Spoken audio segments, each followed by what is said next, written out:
Bueno, buenas tardes a todos. Muchas gracias por venir, muchas gracias a Santiago y por supuesto a la librería Ícaro que nos presta este maravilloso local una vez más. Y bueno, presentamos el libro de Santiago Alba, Ser o no ser un cuerpo. Es su último libro, seguro que tiene otro ya que se está cociendo. Dentro de la serie que el Foro Social lleva realizando ya desde hace unos meses sobre lectura y compromiso. Y bueno, lo que intentamos es simplemente que sea un hito más, como un aldabón sobre las conciencias para intentar abrirnos un poco más a tener una conciencia crítica de nuestro mundo, ¿no? Y bueno, yo creo que en eso encaja perfectamente el libro de Santiago Alba. Creo que le conocéis todos simplemente por dar un toque muy sucinto de quién se trata. Es un filósofo, pensador, escritor en general, bueno, que creo que tiene la gran aportación de la novedad de su pensamiento. Yo creo que es una persona que no repite lo que ya hemos escuchado, sino que da una visión y una perspectiva nueva a los temas que trata, ¿no? Bueno, en su ya dilatada vida tiene bastantes libros. Otro de ellos es Leer con niños, de hace relativamente poco tiempo, Capitalismo y nihilismo. Colaboró también en el programa de televisión La Bola de Cristal con su madre Lolo Rico, que fue un hito en la televisión y que ahora sería completamente impensable que se produjera por las circunstancias televisivas y políticas que vivimos. Y bueno, fundamentalmente, bueno, además no os he dicho que vive en Túnez, que creo que tiene que ver también con esa manera de plantarse frente a los problemas del mundo, los problemas de España y los problemas de nuestra sociedad global. Bueno, yo creo que es una persona, además, bueno, yo no lo creo, además lo afirmo y es algo que está corroborado, una persona comprometida con su pensamiento y con su acción para la transformación del mundo en que vivimos, ¿no? Yo creo que su pensamiento está justamente también puesto al servicio de la posibilidad de un mundo diferente al nuestro, desde la mirada incisiva, desde la crítica, desde la denuncia y también desde un lugar como es el mundo árabe en el que vive, desde donde se aprecian las cosas diferente a como lo podemos ver desde España, el mundo occidental, desde la otra orilla del Mediterráneo, ¿no? Creo que es privilegiada su atalaya para darnos una palabra acerca de lo que está ocurriendo con todo este movimiento de población, los grandísimos cataclismos que están sucediendo desde hace años ya y que tienen como punto, digamos, neurálgico las primaveras árabes de 2011, y que eso ha generado una cantidad de movimientos, bueno, muchos de ellos movimientos trágicos que han llegado a explotar de una manera realmente espectacular en la guerra de Siria, ¿no? como punto neurálgico, y en la guerra y en el asesinato de Muammar el-Gaddafi y la guerra de invasión y de destrozo del régimen libio, ¿no?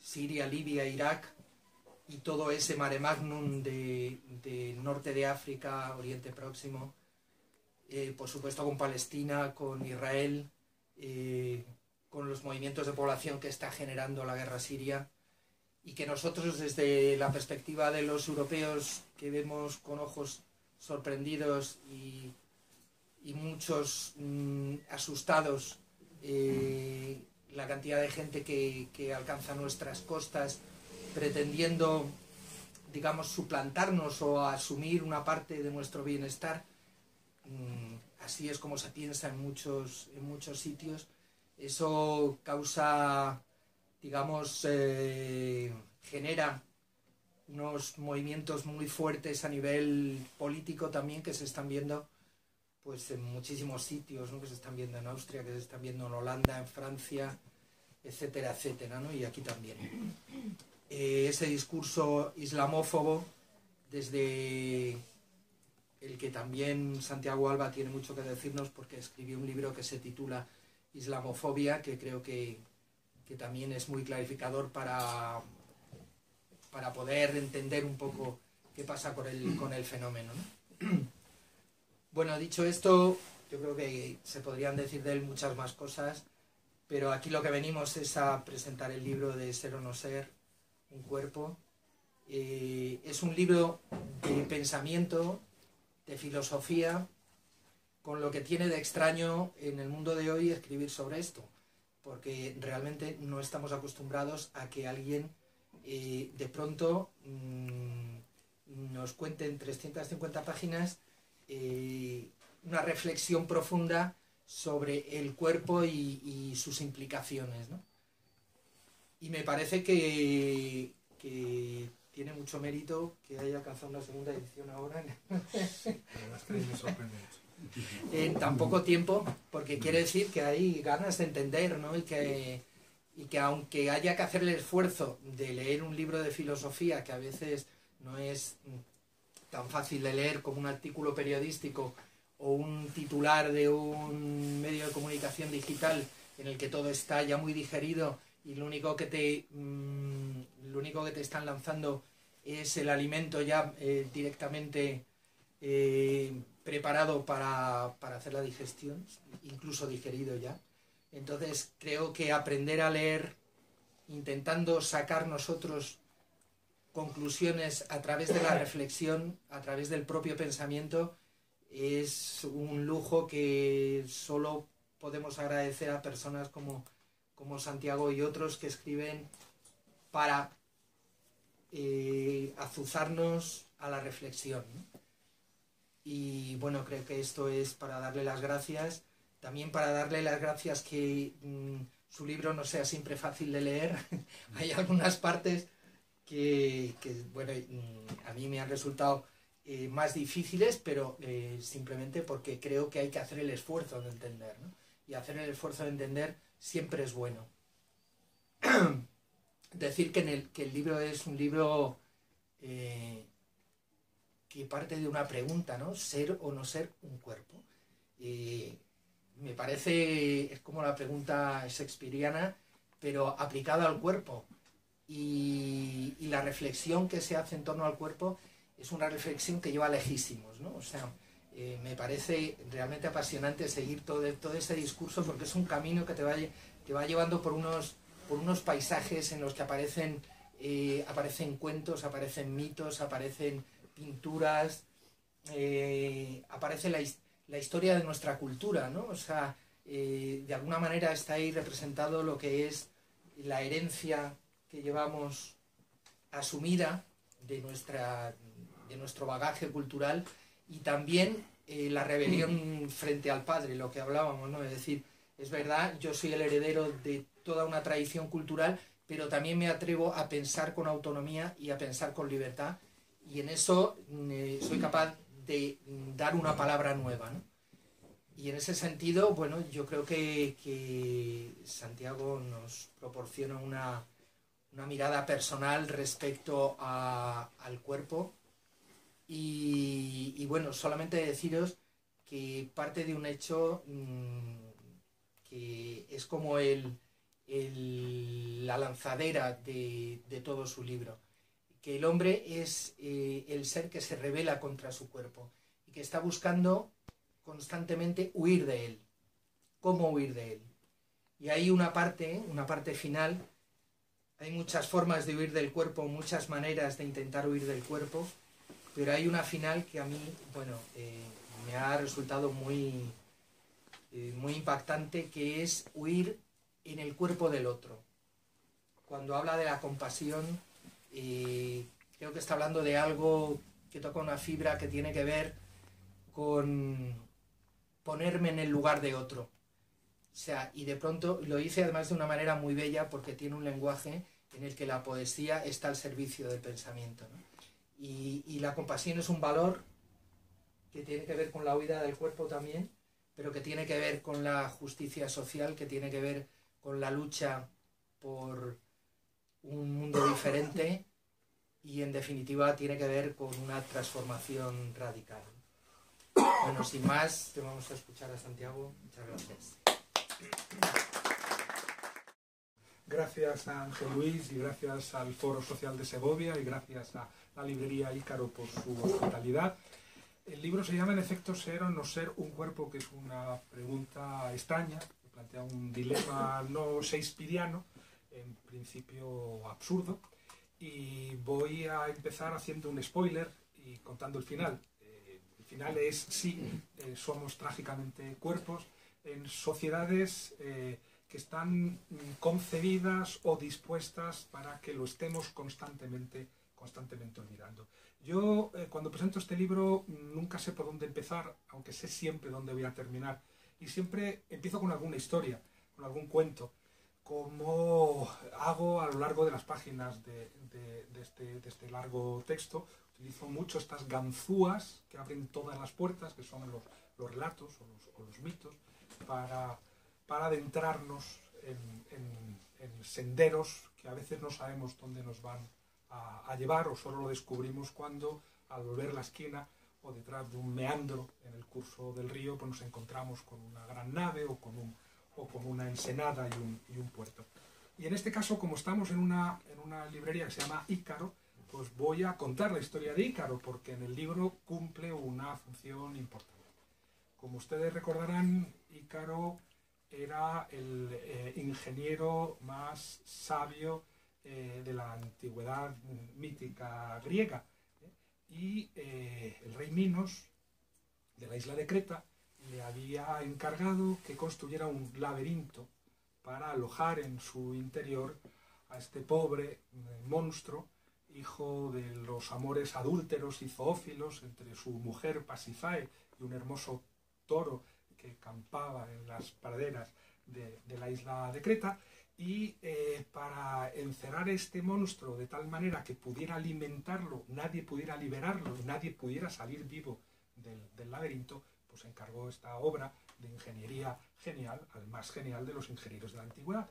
Dédalo, que por cierto, como sabemos en castellano, si uno va al diccionario, ahora quiere decir laberinto o construcción laberíntica, un dédalo de callejuelas. Bueno, pues ¿qué ocurrió? Que como Minos, cuando hubo terminado el laberinto, no quería que nadie pudiese revelar el secreto, y no podía aceptar que libre por las islas del Egeo, Dédalo contase a nadie su secreto, pues lo trasladó a una isla solitaria, donde no había nada ni nadie, en compañía de su hijo. Su hijo se llamaba Ícaro. Allí no había nada, pero dueño de un fecundo ingenio, pues viéndose expuesto a una muerte segura, descubrió que en la isla lo único que había eran unas colmenas de abejas, y en las colmenas hay aparte de miel, hay también cera. De manera que a Dédalo se le ocurrió la brillante idea de construir 2 pares de alas de cera para salir volando de la isla, para huir de este destino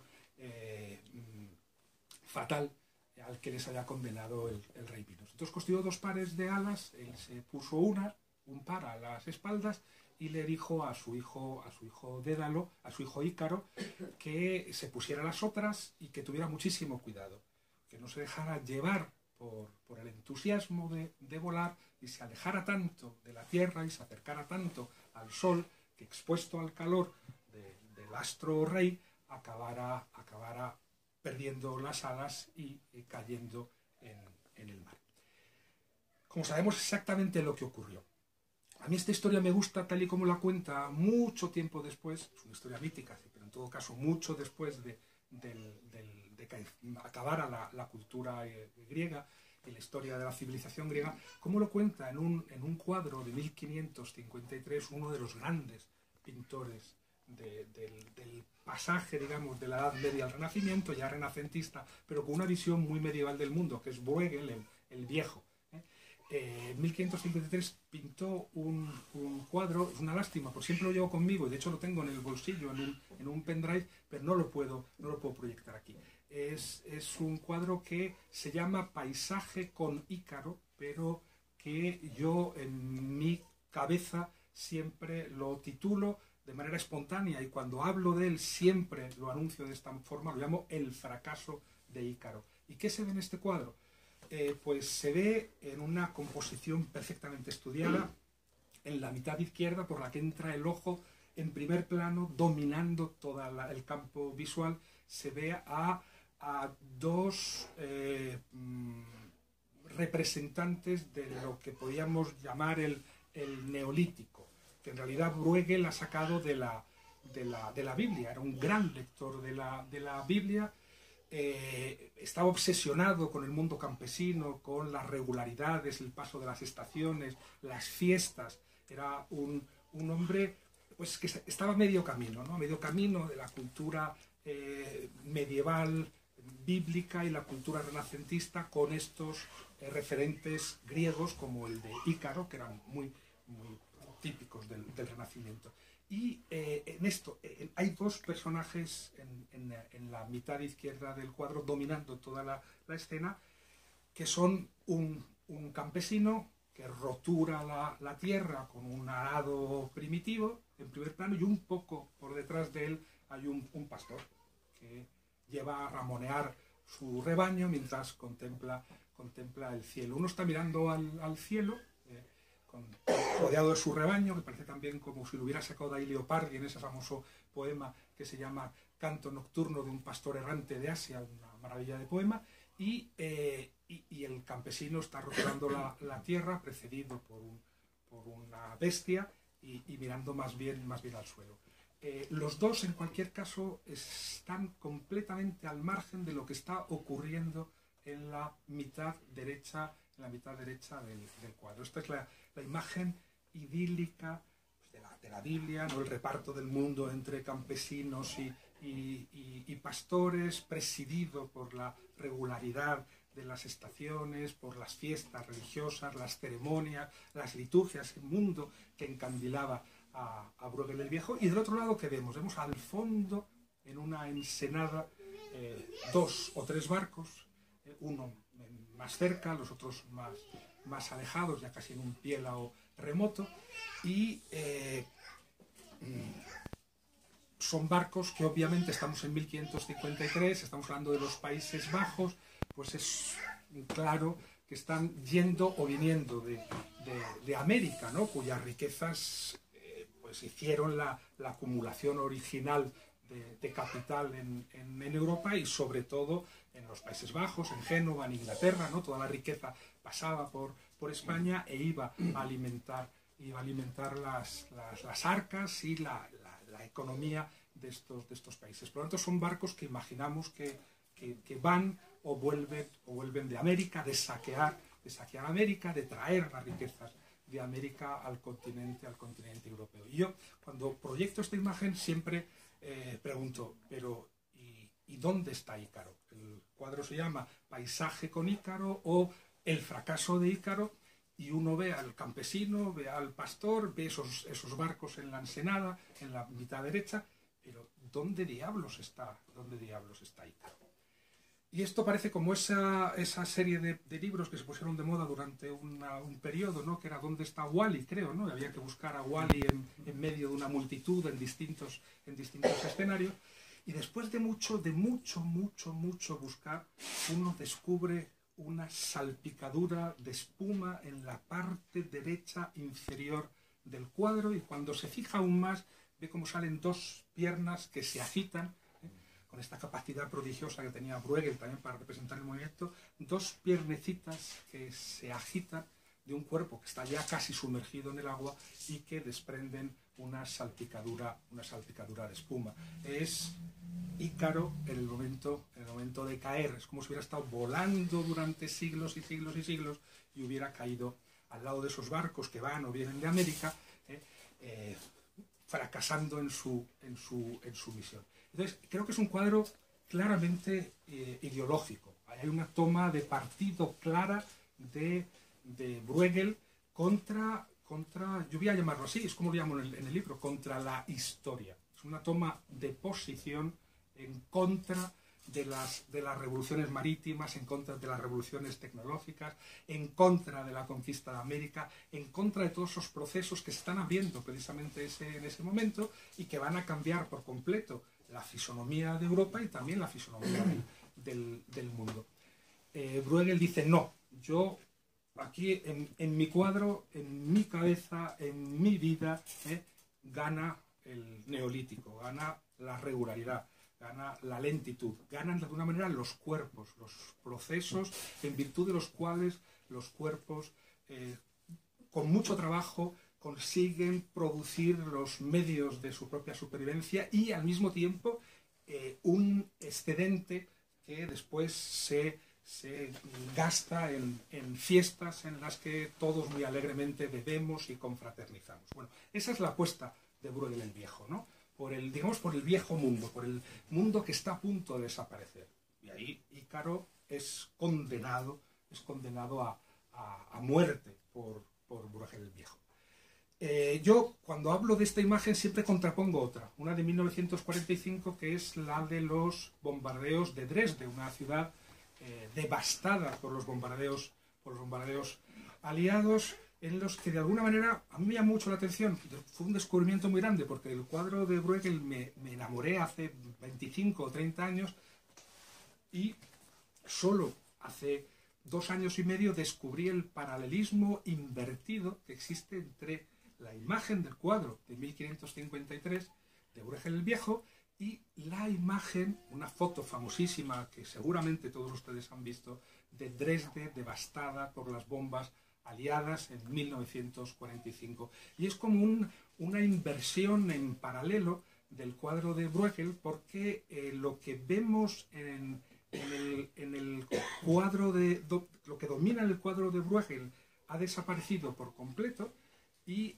al contrario, lo que en el cuadro de Bruegel había sido derrotado, ese Ícaro presuntuoso y arrogante que se había dejado llevar, yonki de la belleza, por el entusiasmo de volar, aparece victorioso.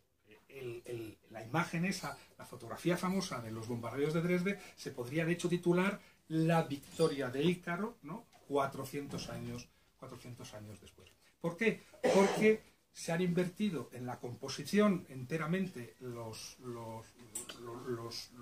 el protagonismo dominante de las figuras, y ahora lo que está en primer plano está en la mitad derecha de la fotografía, y lo que vemos es una figura que uno, es verdad, se puede acusar de tendencioso, de forzar las cosas, pero yo recuerdo que la primera vez que vi la imagen, como es una imagen religiosa, es en la cúspide de una iglesia una figura religiosa, y uno es un santo probablemente, pero uno la imagina con alas. En la mitad derecha está esta gran figura, que más recuerda inmediatamente al ángel de la historia de Walter Benjamin, ¿no? Esta figura dominante que está dando la espalda al espectador, con la cara casi de perfil, girada hacia la ciudad destruida, hacia aquello que se ve en la mitad izquierda, que es en efecto Dresde desmigajada por las bombas, las ruinas de Dresde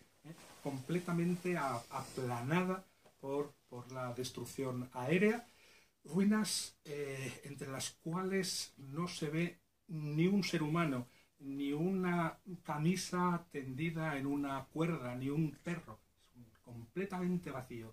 Todo lo que dominaba en el cuadro de Bruegel el Viejo de 1553 ahora está vacío, ya no hay seres humanos, ya no hay cuerpos, y está dominando esa escena de destrucción un ángel victorioso, un ser alado victorioso. que es Ícaro, el Ícaro de la historia, que 400 años después ha triunfado. Bueno, pues esta es una de las historias centrales del libro que me sirve precisamente para tratar de definir al ser humano en términos antropológicos como cuerpo, que es algo que parece tan elemental y tan evidente que no haría falta decirlo. Y sin embargo sí que hace falta decirlo, porque yo creo que la oposición de la que se ha ocupado habitualmente la filosofía, ¿no? desde Platón, desde el dualismo platónico, que es la contraposición entre cuerpo y alma, yo la convierto ¿cómo decir?, en una triada o en un triadismo, ¿no? El último término de esta triada lo dejo para el final, pero en principio podemos definir al ser humano como una composición de carne y cuerpo, en el sentido de que eso que llamamos cuerpo es algo así como una combinación chapucera de carne y de palabra. Lo que diferencia a los seres humanos de los animales es que mientras que los animales solo tienen carne, los seres humanos tenemos cuerpo. Tenemos cuerpo, en primer lugar, porque hablamos. Pero hablar es una cosa que al mismo tiempo que nos protege, nos desnuda y nos vuelve vulnerables. ¿Qué quiere decir eso? Quiere decir que si aceptamos esta división, que es tan, digamos, convencional y arbitraria como todas las de la filosofía, porque sirven, o sea, definir es eso, es poner límites, quiere decir, en efecto, establecer fronteras. Si yo establezco estas fronteras es para tratar de explicar por qué hablo de fuga a lo largo de todo mi libro. Y para esto utilizo otra historia, para que entendamos la relación que existe entre el lenguaje, el cuerpo y la fuga, que es la historia que cuenta Kafka en un cuento de 1918, Franz Kafka, que murió en 1924, nació en 1883, un escritor pues, de los quizá más decisivos en la historia de la literatura y desde luego en la historia de la literatura del último siglo. Es un cuento de los muchos que Kafka dedicó a la transformación animal. Kafka, ustedes recordarán, o sea, tiene una obra la más conocida, que quizá no es la mejor, pero desde luego la más conocida, se llama La Metamorfosis, en que un ser humano se despierta una mañana convertido, Gregorio Samsa se llama, se despierta convertido en un escarabajo, en un insecto, en un monstruoso insecto, dice, aunque todos al final acabamos pensando en un escarabajo. Escarabajo, por cierto, que es interesante recordar que a la teoría darwiniana le resulta muy difícil explicar por qué hay tan pocos equinos y hay tantos escarabajos, ¿no? Hay miles y miles de especies de escarabajos. Hasta el punto no recuerdo quién era, un biólogo que decía que no entendía por qué Dios tenía tanto afecto a los escarabajos y había creado tantas especies de escarabajos. Bueno, en todo caso, en la obra de Kafka hay muchas de estas transformaciones, ¿no? También recordamos otra que se llama La madriguera. Hay toda una serie de cuentos en que esta amenaza de la animalidad, o sea, del cuerpo que está a punto de convertirse en carne, está siempre presente. Yo creo que os puedo explicar en todas cosas porque Kafka era judío, Kafka pertenecía a una minoría de habla alemana en Checoslovaquia, porque Kafka tenía una relación muy complicada con un padre frente al cual siempre se sentía inferior. Cualquiera que sea la razón, porque la ventaja de las historias de Kafka es que son ganzúas que abren muchas puertas. El caso es que hay un cuento en el que ocurre lo contrario que en los otros cuentos de Kafka, que se llama Informe para una academia. Y en este cuento, Kafka cuenta, o sea, un narrador, que descubrimos enseguida que es un animal, que es un mono, o mejor dicho, un ex mono, se dirige a una academia de ciencias explicando su historia. Entonces la historia es muy singular.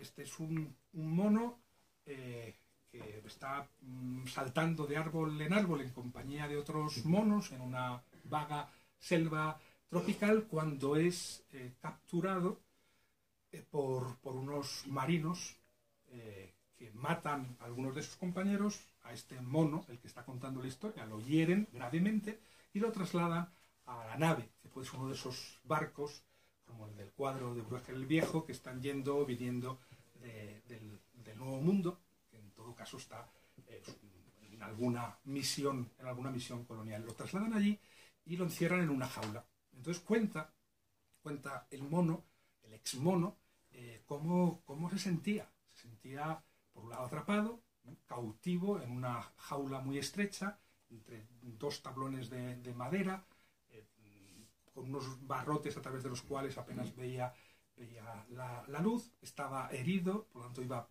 perdiendo fuerzas, sentía dolor y sobre todo sentía la humillación de que los marineros, volviendo hacia Europa, aburridos en esta larga travesía, el único entretenimiento que encontraban en sus horas de ocio era acercarse a la jaula, a este cajón de tablas angosto donde estaba encerrado el mono, y le dedicaban los epítetos más injuriosos, escupían y a veces con un palo lo golpeaban. Entonces llega un momento que de manera muy borrosa el ex mono que está contando su historia se da cuenta de que necesita encontrar una salida.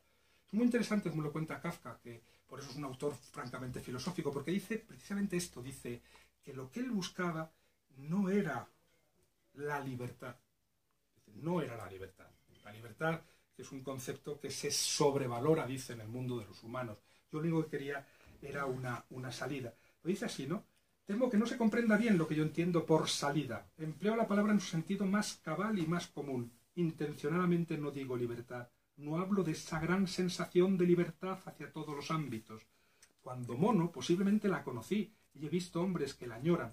En lo que a mí se refiere, ni entonces ni ahora pedí libertad. Con la libertad, y esto lo digo al pasar, uno se engaña demasiado entre los hombres, ya que si el de la libertad es uno de los sentimientos más sublimes, así también son de sublimes sus correspondientes engaños. Y acaba diciendo, no, yo no quería libertad, quería únicamente una salida, a derecha, a izquierda, a donde fuera, no pretendía más, aunque la salida fuera tan solo un engaño. Como la pretensión era pequeña, el engaño no sería mayor. Avanzar, con tal de no detenerse, con los brazos en alto, apretado contra las tablas del cajón. ¿Y cuál es la salida que encuentra el mono? Sencillamente, la vez siguiente en la que uno de estos marineros ociosos se dirige a él, le escupe a la cara, le insulta y le toca con un palo, él dice en voz muy alta, ¡hola!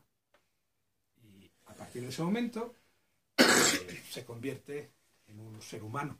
Y por lo tanto lo tienen que liberar. Lo ponen en libertad porque es capaz de hablar, como los marineros que lo insultaban. Pero entonces comprendemos bien a través del relato de Kafka lo que significa hablar. Hablar no significa libertad, significa sencillamente encontrar una salida. Encontrar una salida, y una vez que uno ha encontrado esa salida, lo que empieza es a correr, y a huir, y a huir, y a huir. Uno se pone a hablar y descubre, para empezar, que la primera libertad que uno tiene, o la única libertad que uno tiene como sujeto hablante es la de mentir.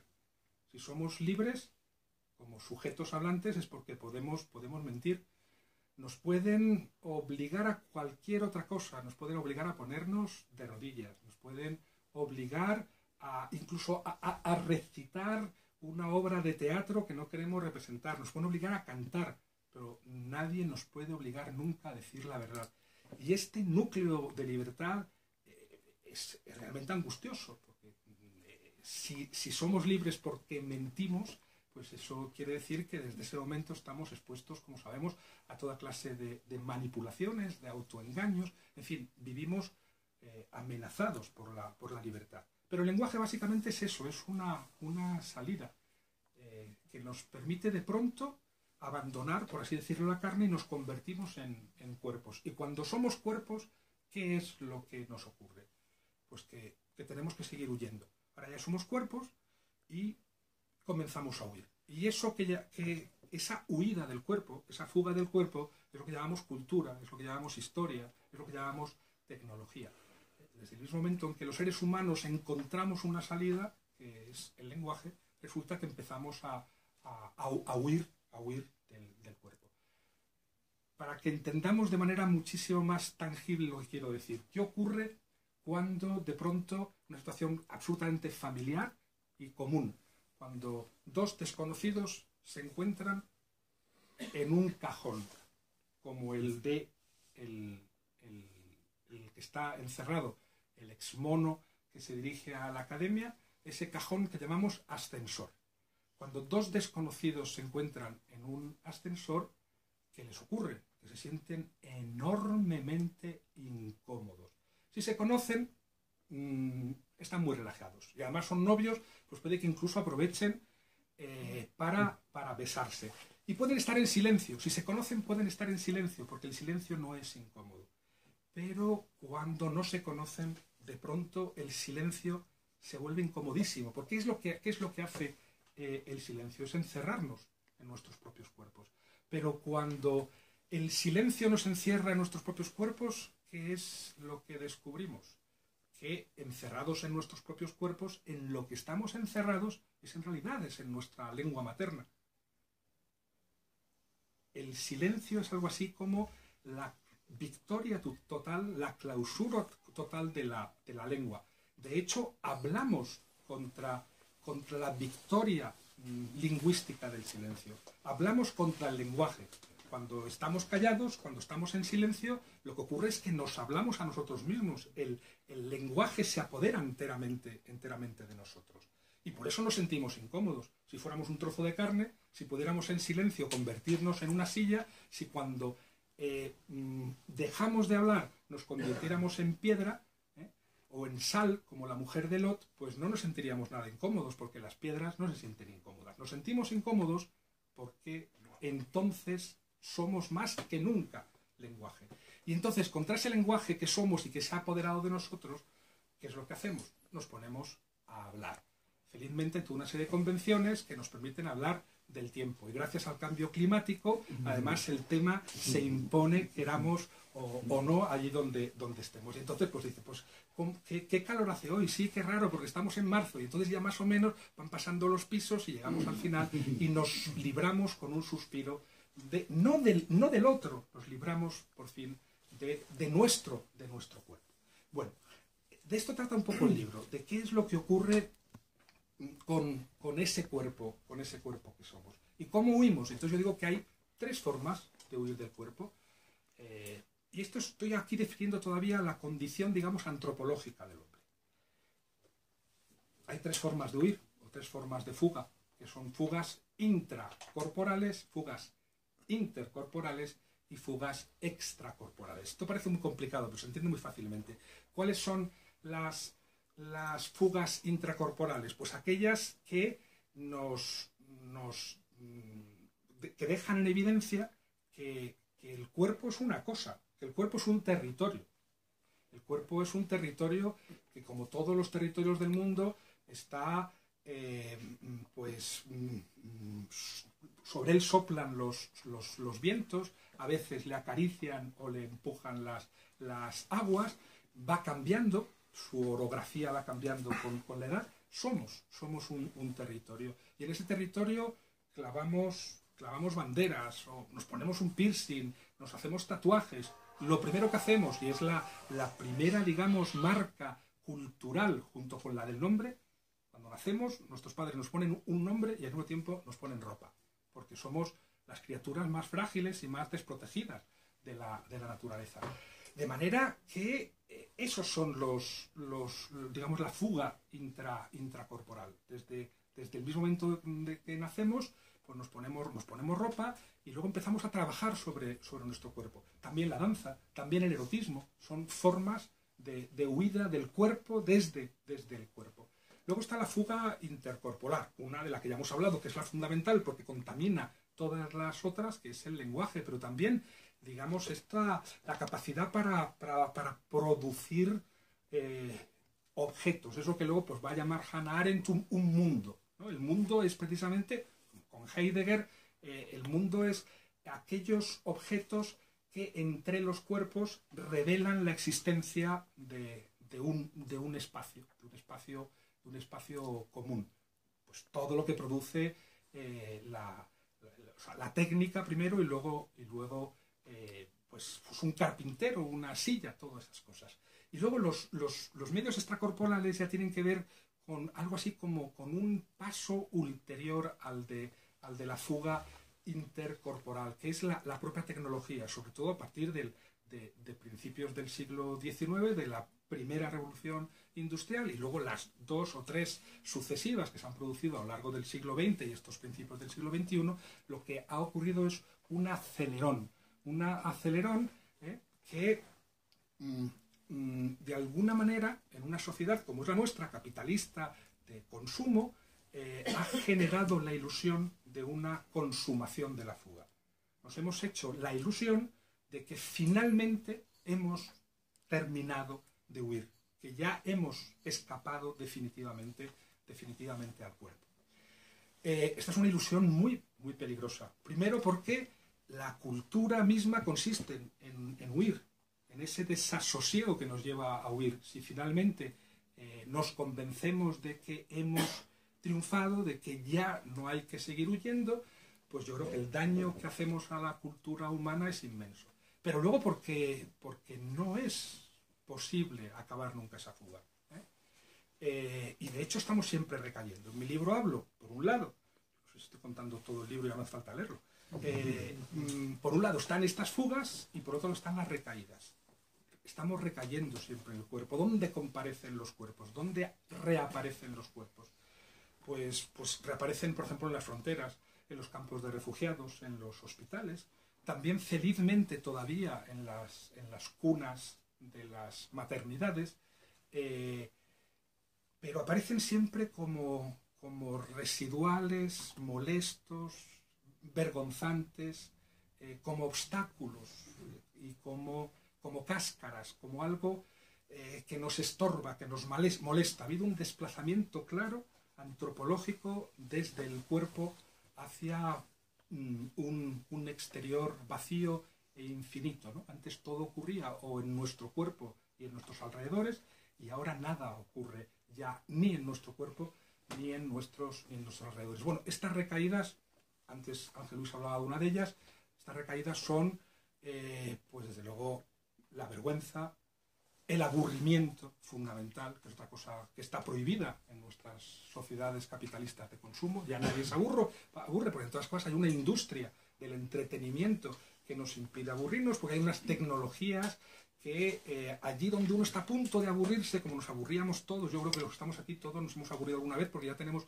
una cierta edad, pero es muy raro ver hoy a un niño, a un joven aburrido, porque en cuanto está a punto de aburrirse, a punto de recaer en su cuerpo, en ese coágulo que es el aburrimiento. El aburrimiento es solamente la convergencia del cuerpo y el tiempo, es descubrir que el cuerpo no es más que tiempo coagulado, tiempo estancado, ¿no? Bueno, pues hoy ya no nos aburrimos. Otra es la compasión, esto que es caer en el cuerpo de otro, que tampoco es muy fácil, teniendo en cuenta que todas las nuevas tecnologías y el propio consumo están orientados a que nunca nada tenga la suficiente consistencia ante nuestros ojos. Eso que decía Gustave Flaubert, ¿no? Decía, para que un objeto se vuelva interesante, basta con mirarlo fijamente. ¿Quién mira fijamente nada hoy? Es imposible mirar fijamente nada. Las nuevas tecnologías y el régimen de renovación de las mercancías en el mercado hacen imposible que nada dure lo bastante como para que nos interese, como para que adquiera valor ante nuestros ojos. Bueno, y luego, desde luego, la enfermedad, el dolor y la muerte. Pensemos en todas las técnicas que se inventan todos los días con el objeto de generar la ilusión de que no nos vamos a morir nunca. Desde técnicas quirúrgicas a nuevos medicamentos que nos prometen la inmortalidad.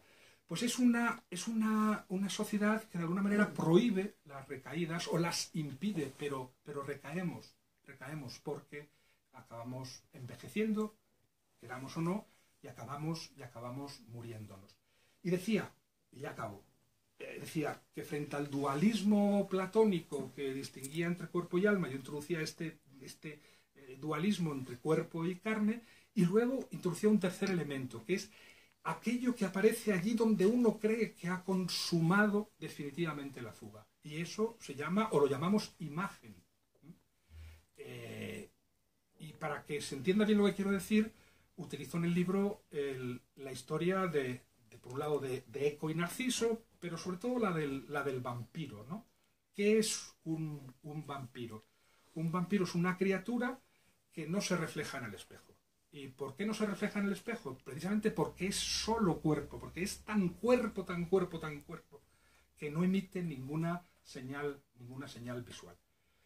El espejo ahora mismo para nosotros es algo completamente banal, es un elemento cotidiano que sirve, entre otras cosas, para construir nuestro cuerpo, para reconstruirlo todas las mañanas, ¿no? Para afeitarnos, para lavarnos los dientes, maquillarnos, construimos nuestro cuerpo en el espejo. Lo que ha ocurrido con este salto, de esta aceleración tecnológica, es como si de alguna manera la imagen se hubiese emancipado del cuerpo. Entonces, el espejo es el vampiro. El espejo es el vampiro. Hoy la imagen de tal manera se ha liberado de su anclaje corporal que ocurre, para decir, esto no es una especie de delirio filosófico, o sea, pensemos en cuánta gente ve o toca nuestro cuerpo tangible en una jornada normal. Pues muy poca gente. Pues, en el trabajo, en nuestra familia. ¿Y cuánta gente ve nuestras fotografías? O sea, en Facebook hace 4 años, esto es un dato de hace 4 años, no tengo el de hoy, pero seguro que se ha multiplicado por 3. Había 11.000 millones de fotografías circulando permanentemente por la red. Quiere decir que nosotros tenemos ya mucha más imagen que cuerpo. Nuestro cuerpo ocupa un lugar muy pequeño en nuestra vida, mientras que nuestras imágenes emancipadas circulan sin parar. Entonces, es verdad que podemos imaginar, y esto es una especie de distopía terrible, un mundo en el que, de pronto, al revés de lo que ocurre con el vampiro, que no se refleja en el espejo, tengamos espejos que no se reflejan en el mundo, que no tienen ningún correspondiente corporal en el mundo. Eso, de alguna forma, ya está ocurriendo. Y, por lo tanto, mi libro, pues, plantea este recorrido, que es al mismo tiempo antropológico, que es al mismo tiempo sociológico y es al mismo tiempo también, ¿cómo decirlo?, admonitorio. Es un aviso, una alerta contra esta ilusión de la fuga consumada. Una alerta que nos recuerda que en cualquier caso seguimos reproduciéndonos a través de nuestros cuerpos y que, como quería Bruegel el viejo, algo de neolítico queda en nosotros. Y eso de neolítico que queda en nosotros tiene que ver, en efecto, con el hecho de que en cualquier caso sangramos, lloramos, nos duelen los huesos cuando tenemos reuma, envejecemos y somos frágiles. Y porque somos frágiles necesitamos cuidarnos los unos a los otros. Yo soy ateo y recuerdo que me disgustaba mucho, como ateo que soy, sin embargo, un autobús que hizo circular por las calles de Londres Dawkins, el científico británico, ateo también, en el que decía: Dios probablemente no existe, disfrutemos de la vida. Y yo estaba completamente de acuerdo con la primera parte de la frase, pero como conservador comunista que soy, la segunda parte la hubiera sustituido. Le habría dicho: Dios probablemente no existe, cuidémonos los unos a los otros. Y para cuidarnos los unos a los otros tenemos que construir instituciones comunes. Necesitamos una educación pública, necesitamos una sanidad pública y necesitamos, en definitiva, recursos públicos que podamos compartir entre todos. Gracias.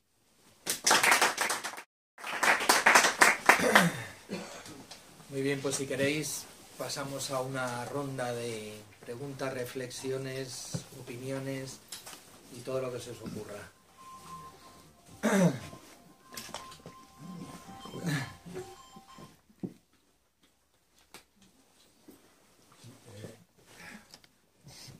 Me ha parecido interesantísimo todo lo que ha contado.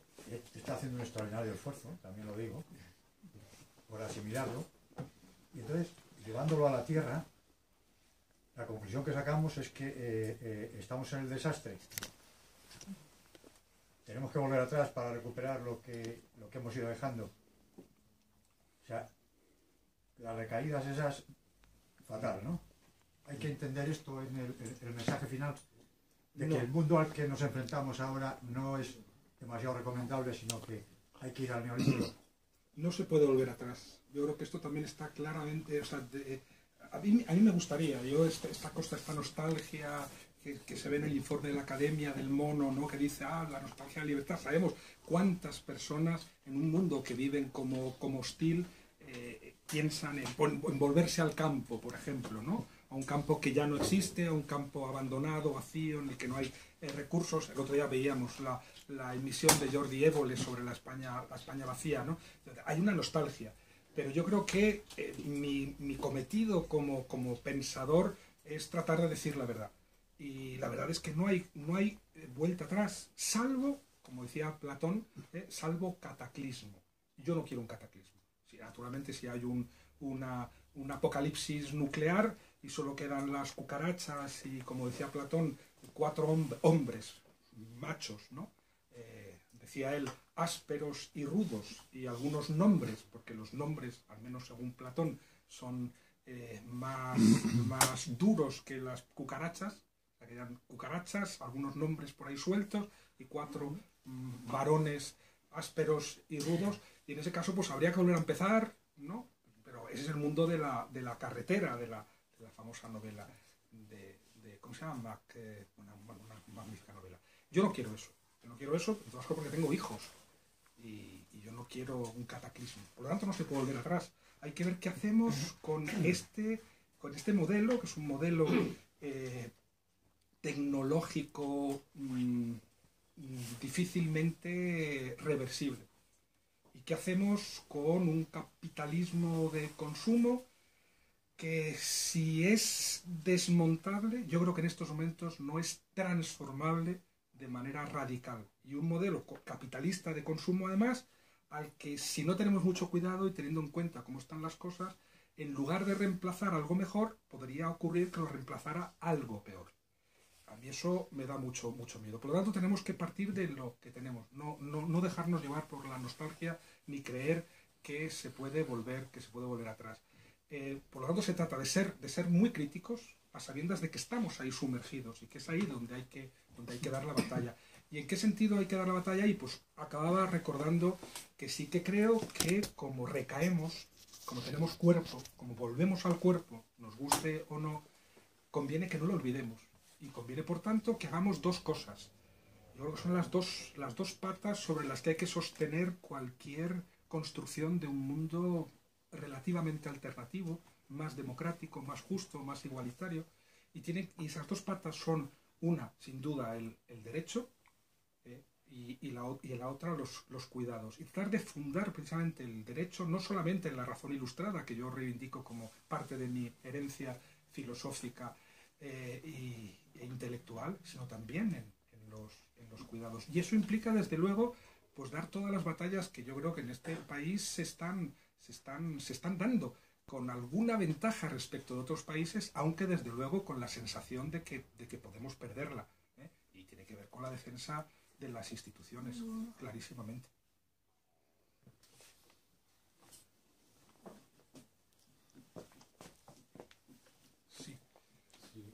Santiago, bienvenido a Segovia. Vamos a ver, como aficionado a la filosofía que he sido, incluso profesionalmente, llevo unos años apartado, por razones de servicio, de todo lo que podía estar en el mundo de la filosofía, y últimamente tengo que agradeceros, creo que soy de la Complutense, y algunos compañeros tuyos y demás, pues que estoy recuperando el interés. Y una de las cosas que hago es, de nuevo, leer esta obra, que ya había tenido noticia de ella. Me queda una duda, que no sé si leyendo el libro la podremos solventar.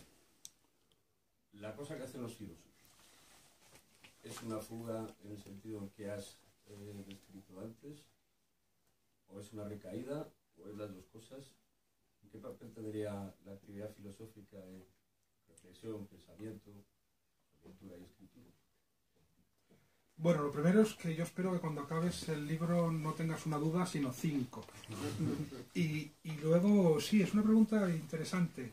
Yo creo, primero, que en estas condiciones antropológicas, tecnológicas, sociales en que vivimos, La filosofía, y además vemos lo que está ocurriendo con ella en los currículum escolares, es una especie en extinción como los elefantes. Y que desaparezca la filosofía es tan trágico o más que el hecho de que desaparezcan los elefantes. En todo caso, yo creo que la filosofía sin duda es una fuga. Es una fuga que consiste en todo caso en reflexionar precisamente sobre las ataduras, sobre los límites, ¿no? sobre criterios, por lo tanto sobre fronteras y sobre definiciones. Y por lo tanto, en la medida en que la filosofía es lingüística, es una forma de fuga. En la medida en que su objeto son precisamente las recaídas, pues creo que es una fuga que recuerda constantemente la imposibilidad de consumar esa fuga. Yo creo que la filosofía está en peligro. Creo que en cualquier caso yo no me atrevería a denominar a mí mismo filósofo. Yo creo que sería un atrevimiento que nadie en estos momentos, ningún ser humano vivo, se diera a sí mismo ese nombre. Yo creo que eso corresponde al paradigma letrado que ha quedado atrás. Eso implicaba sucesión, relato, encadenamiento de argumentos, e implicaba por tanto un tiempo que ya no tenemos.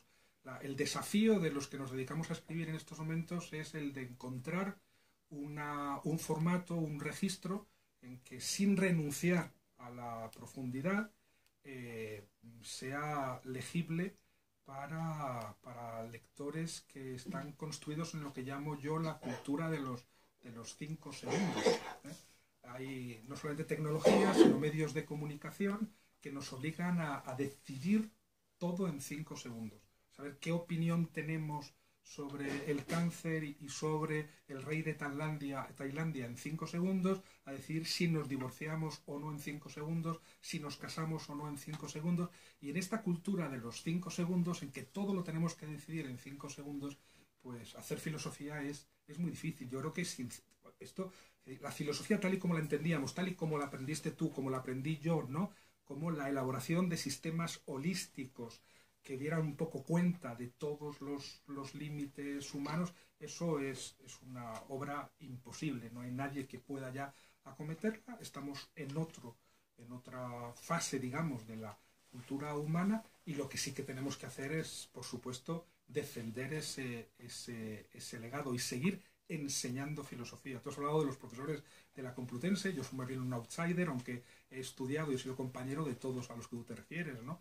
De Carlos Fernández Liria, María José Callejo, no sé, el propio José Luis Pardo, Luis Alegre. Yo creo que hay grandes profesores de filosofía.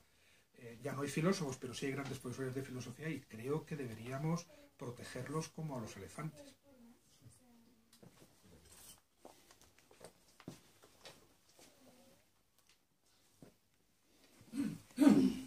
Probablemente no haya entendido y necesitaría leer el libro. Me queda la duda de qué reivindica, si la fuga, la huida irremediable, o el aburrimiento liberador y que nos vuelve al cuerpo. La fuga está ahí. Somos seres humanos, somos cuerpos, combinaciones chapuceras de carne y palabra, y la fuga está ahí. Yo reivindico las recaídas como puntos de fuga. El aburrimiento es clarísimo, ¿no? El aburrimiento es esto. De pronto uno descubre que lo que es el cuerpo, que es solamente tiempo estancado.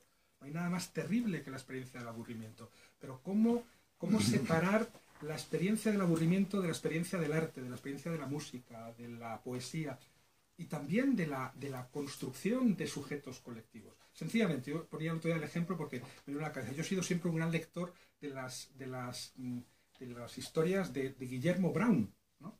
de Rick Malcrompton, la escritora inglesa. Yo creo que todos los hemos leído, ¿no? Estos cuentos. ¿Y cómo empiezan todos? Los proscritos, que son estos niños reunidos, que están aburridísimos, y entonces se preguntan, ¿y qué diablos hacemos hoy?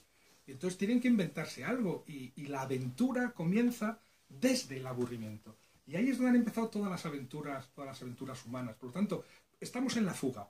Lo que no hay que olvidar es que las recaídas son precisamente puntos de fuga absolutamente necesarios para que esa fuga sea una tradición, para que esa fuga sea una acumulación, sea eso que hablábamos antes, ¿no? Autoridad en el sentido etimológico de la palabra, que tiene que ver con el verbo latino augere, que es esto de acumular. Hay una cosa en el libro que me ha sido muy interesante y muy clarificadora. La diferencia, la distinción que haces entre realidad y verdad. Y después las consecuencias que eso tiene. Porque dice, al lugar donde vivimos podemos llamarlo realidad. Al lugar donde se decide nuestra vida podemos llamarlo verdad. La política consiste en acercar lo más posible, como hemos dicho, realidad y verdad. Y ello a partir, en todo caso, de la aceptación de dos presupuestos insuperables. Y después los explicas. Un poquito más adelante, dices, asumir la distancia que nos separa de la verdad constituyente significa, por lo tanto, hacer política a partir de estos dos datos insuperables, que podemos perderlo todo, porque hay derrotas absolutas que no abonan ninguna astucia de la razón, y que en el mejor de los casos nunca podremos ganarlo todo. Y conviene que hagamos política desde un realismo antropológico reformista. Sí, yo creo que eso vengo defendiendo hace muchos años. Yo soy un realista antropológico. Yo soy, pues, no soy, ya he dicho, soy ateo y además, pues, me sigo declarando comunista, una especie rara de comunista, pero soy completamente chestertoniano, ¿no? Si hay un autor al que admiro, al que no he dejado de leer y cuyos análisis anticapitalistas me han proporcionado parte del músculo de mi obra, es Chesterton. Y Chesterton siempre recuerda eso. Tenemos que construir un mundo para seres normales, que tienen normalmente, salvo como en la canción de Brassens, salvo los cojos tienen dos piernas, salvo los mancos tienen dos brazos, y a partir de ahí pensar en efecto un mundo para los cojos y para los mancos, ¿no? Construir, digamos, el derecho a partir no de la normalidad, sino de la vulnerabilidad. Pero sí creo que es fundamental que no olvidemos eso, que podemos perderlo todo, pero que si queremos ganarlo todo, lo más probable es que acabemos perdiéndolo todo o quedándonos fuera de juego. En el caso de la política yo creo que es muy evidente, ¿no? Una de las cosas que para mí, en las que siempre se ha equivocado la izquierda histórica, ha sido en defender una utopía de la transparencia. Creer que podíamos alcanzar un mundo en el que todo fuera transparente, la relación con nuestro propio cuerpo, con los cuerpos de los demás, por ejemplo, en el que ya no hubiera mentira, y en el que las relaciones también con los medios de producción, con los objetos que producimos, en el que todo fuera transparente. Si somos cuerpos y somos lenguaje, transparencia absoluta no va a haber nunca. Porque la transparencia absoluta eliminaría la poesía, y la poesía es un motor también, no solo de fuga, sino de cambio. Por lo tanto, yo creo que es muy importante que entendamos que si queremos derrotar a todos aquellos que están acelerando la fuga histórica, a todos aquellos que nos están robando no solo las pensiones, sino también los inviernos, como vemos en estos días, pues es necesario partir del realismo antropológico y de la renuncia a toda utopía de transparencia total.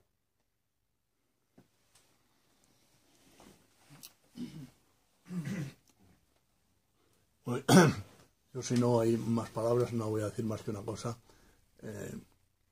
Y es que cuando te has referido al mito de Ícaro, bueno, esta librería lo ha resuelto en su anagrama. Sí. Ícaro en esta librería ha llegado al sol, ha penetrado en el sol, se ha imbuido de sol, es decir, ha obtenido el poder del sol, pero por una sencilla razón, y es que no se ha puesto alas de cera, sino que por alas lleva un libro.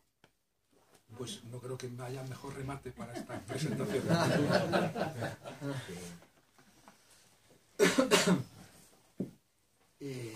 No sé si queréis decir algo más.